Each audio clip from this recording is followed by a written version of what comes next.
Lady bird ക്രിയേഷൻസിലേക്ക് എല്ലാവരെയും ഒരുപാട് സ്നേഹത്തോടെ സ്വാഗതം ചെയ്യുന്നു.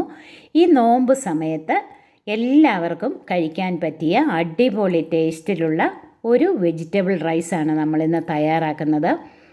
അപ്പോൾ അതിൻ്റെ കൂടെ ഒരു പപ്പടം വറുത്തതും അല്പം സാലഡും ഒക്കെ ഉണ്ടെങ്കിൽ കുശാലായിട്ട് നമുക്ക് കഴിക്കാം. അത്ര ടേസ്റ്റാണ്. അപ്പോൾ വീഡിയോ ഇഷ്ടമായാൽ നിങ്ങൾ ഒന്ന് ലൈക്ക് ചെയ്യണേ. സബ്സ്ക്രൈബ് ചെയ്യാതെ കാണുന്ന കൂട്ടുകാർ ദയവായി ഒന്ന് സബ്സ്ക്രൈബ് ചെയ്ത് സപ്പോർട്ട് ചെയ്യണേ. ഒരു പാനിലേക്ക് നമുക്ക് കുറച്ച് വെള്ളം അടുപ്പത്ത് വെച്ചിട്ടുണ്ട്. അതിലേക്ക് 2 ഏലക്ക, 2 ഗ്രാമ്പു, 2 പീസ് കറുവാപ്പട്ട അത് ചേർത്ത് നമുക്കൊന്ന് തിളപ്പിച്ചെടുക്കാം. ഇനി ഒരു കാപ്സിക്കം കഴുകി അതിൻ്റെ സെൻറ്ററിലെ അരിയെല്ലാം എടുത്ത് കളഞ്ഞിട്ട് നമുക്കിതുപോലെ സ്ക്വയർ പീസസ് ആയിട്ടൊന്ന് കട്ട് ചെയ്ത് വയ്ക്കാം.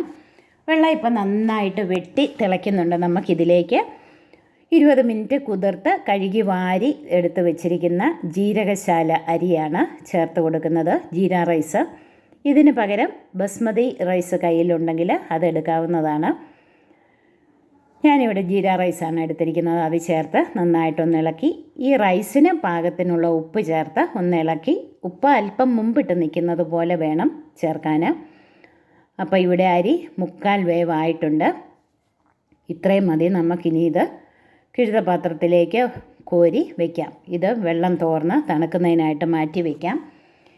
ഇനി നമ്മൾ അല്പം മല്ലിയില, ഒരു കുറച്ച് പുതിനയില, 2 പച്ചമുളക്, 2 ചെറിയ കഷ്ണം ഇഞ്ചി, 2-3 അല്ലി വെളുത്തുള്ളി അല്ലി.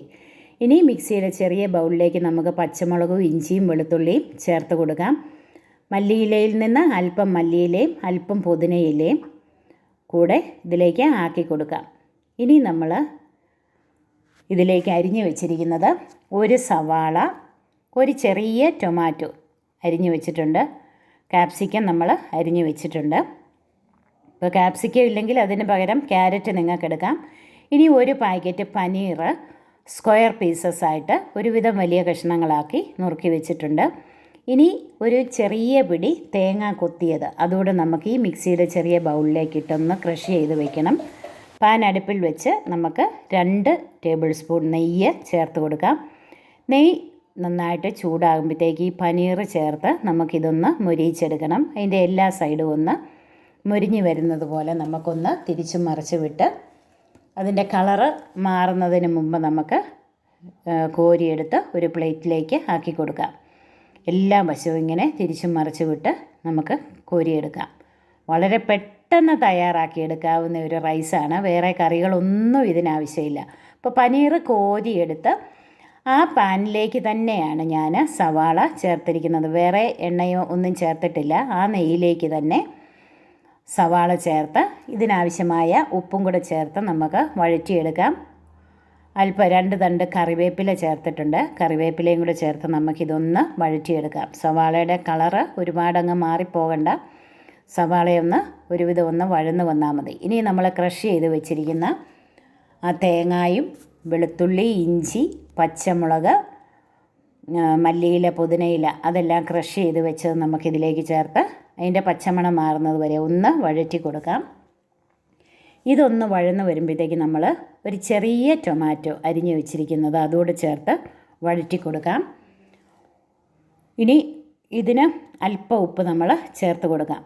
ടൊമാറ്റോയ്ക്കൊക്കെ ആവശ്യമായ ഉപ്പൂടെ നമുക്ക് ചേർത്ത് കൊടുക്കാം.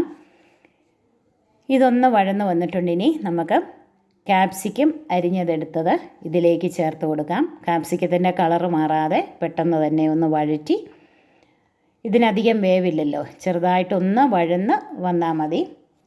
അപ്പോൾ നമുക്കിതൊന്ന് വഴറ്റിയെടുക്കാം. ഇനി അതിലേക്ക് 1 ടീസ്പൂൺ ഗരം മസാലപ്പൊടിയാണ് ചേർക്കുന്നത്. ഗരം മസാലപ്പൊടി ചേർത്ത് ഒന്ന് വഴറ്റിയെടുത്ത് ഒരു കളറിനായിട്ടൊരു 1/2 ടീസ്പൂൺ കാശ്മീരി ചില്ലി പൗഡറാണ് ചേർക്കുന്നത്. മല്ലിപ്പൊടി വേണമെങ്കിൽ ചേർക്കാൻ, ഞാൻ ഇതിൽ ചേർത്തിട്ടില്ല. മുളക് പൊടിയും കൂടെ ചേർത്ത് വഴറ്റി നമ്മൾ ഫ്രൈ ചെയ്ത് വെച്ചിരിക്കുന്ന പനീർ ഇതിലേക്ക് ചേർത്ത് കൊടുക്കാം. വളരെ പെട്ടെന്ന് തയ്യാറാക്കിയെടുക്കാവുന്ന ഈ റൈസാണ്. അടിപൊളി ടേസ്റ്റാണ്. പനീറും കൂടെ ചേർത്ത് നന്നായിട്ടൊന്ന് ഇളക്കി അതിലേക്ക് ഒരു 1/4 കപ്പ് വെള്ളം, ജസ്റ്റ് ഇതൊന്ന് എല്ലാം കൂടെ ഒന്ന് യോജിച്ച് വെന്ത് വരുന്നതിനായിട്ട് നമുക്ക് അല്പം വെള്ളം, ഒരുപാട് വെള്ളം വേണ്ട, പനീറിന് അധികം വേവില്ല, പെട്ടെന്ന് തന്നെ വേവും. അതുപോലെ ക്യാപ്സിക്കത്തിനും അധികം വേവില്ല, ഒത്തിരി വെന്ത് പോകരുത്.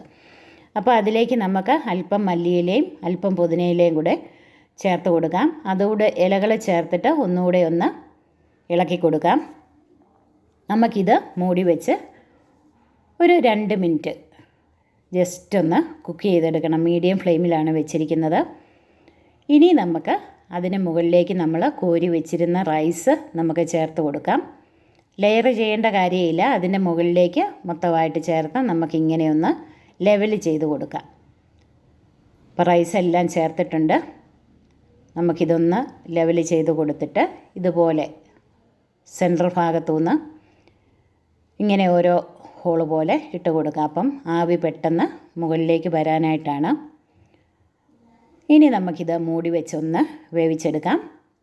അപ്പോൾ ഒരു 3-4 മിനിറ്റ് കൂടെ കഴിയുമ്പോഴത്തേക്ക് നമ്മുടെ റൈസ് നന്നായിട്ട് വെന്ത് വന്നിട്ടുണ്ട്, നല്ല ബേക്ക്ഡായിട്ട് വന്നിട്ടുണ്ട്.